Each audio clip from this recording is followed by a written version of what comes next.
Simula talaga nang hinilang niya ate na magkaroon siya ng kapatid. Thank you Lord talaga, hindi nagtagal binigyan niya kami. At yan, simula nang pinanganak si Matthew, tuwang-tuwa siya araw-araw, tuwing umaga at bago matulog. Sinisilip niya, niyayakap niya, nilalaro niya.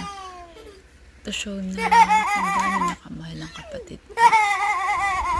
Happy talaga siya na meron na siya nakakasama sa araw-araw. Nakakalaro. Yung matatawag niyang kanya talaga.